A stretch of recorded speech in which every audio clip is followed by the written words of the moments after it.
We're focusing on a part of the body which is so important for our riding posture, for our effectiveness, as well as for our balance over our hips, so that our hips can do what they should do when we ride. It's also really key to help you get that kind, consistent, and really refined contact for communication through the rein.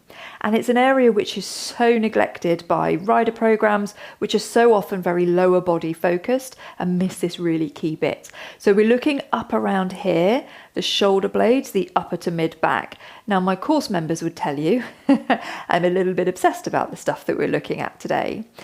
And we've got some more special inventions coming up in terms of stretches and things, okay? So we've got some very specific neuromuscular releases to do today as well. And these are also famous around here, as well as being very cool, because they're so amazing for releasing tension in the neck in order to free up your shoulders.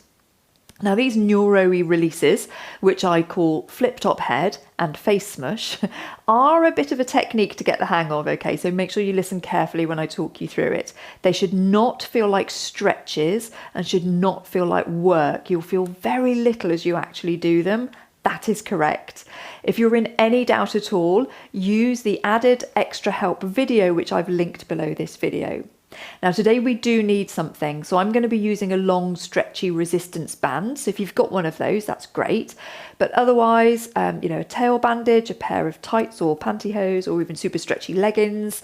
It doesn't necessarily need to be stretchy. If you haven't got anything stretchy like that around, get a belt off a bathrobe, a lead rope. Anything like that will do, dog lead. You can also do it without anything if you need to, including if you've got a shoulder issue, you might find it easier without something. But grab one of those bands or strap things if you can. Okay, enjoy. Let me know how it was for you afterwards. Just go find the day 3 video in the Rider Pilates Club Facebook group or reply to any of my emails and let me know. Hello and welcome. You all set? Ready to go? Lovely. So hopefully you heard in the intro that we want to work with our band, strap, belt, lead rope, tail bandage, pair of tights, any of the above today. So have that to hand ready for a couple of things we're going to do in today's session. All right. So first off, what I'd like you to do is just stand nice and normally with the feet around about hip width and not really sort of managing your posture too much. Just stand kind of normally, but with the arms by the sides and the feet sort of squared off and lined up. Lovely. And then when you're here, what I'd like you to do is just to, without moving anything below your head, just take a little look down at your hands. And I'd like you to notice 2 things. Where are they? Are they in line with your thighs, like the middle of your thighs? Are they slightly in front? Are they slightly behind? Quite often they're slightly towards the front. And then I would like you to notice, what can you see at the front of them? Is it the backs of your thumbs, or is it the knuckles 1, 2, 3, 4, however many of the knuckles on the back of the hand? Okay, and it's very normal for them to be slightly forward and slightly like that, okay? And that is a sign of how the top of the arm is being held in the shoulder, because the shoulder is coming slightly forward. And when the shoulders are forward, sometimes because that's our default posture, sometimes it's because that's where we unconsciously put them when we ride. So even if we're perfect on our own feet, we can still ride a bit like that. When the shoulders are like that, these guys can't do what we need them to do, because this can't do what we need it to do. Okay, so so it's just a really helpful observation for you to help chart your progress in that area. All right, okay, so let's start out and get moving then. So bring the feet to wider than hip distance, and we're just going to start mobilizing through the pelvis. So taking the pelvis in circles, dead straight forward. Just nice medium-sized circles.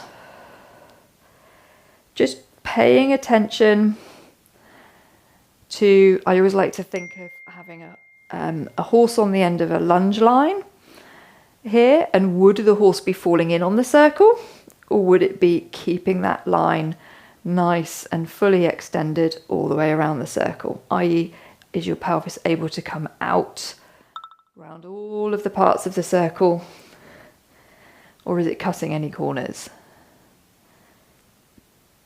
And back the other way. And when you find a corner that it's cutting, just go a bit slower through that corner and ask it to go there. Lovely.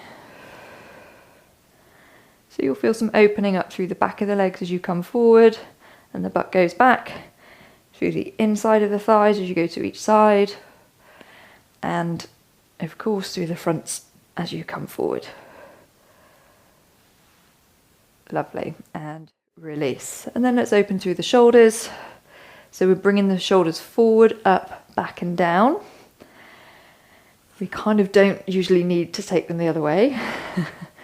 So we tend to do the shoulders in this direction primarily, and really notice here that you can feel your shoulder blades sliding across the back of your rib cage. So you're getting really nice big motion into those shoulders, not forcing anything, but asking it to move through their full range. Okay, keep the back of the neck long. Lovely. Okay. Take the feet slightly wider and move slowly, especially if you get a bit dizzy when you put your head upside down for this one. But we're just going to bring the arms up and over, and then come forward and down and through.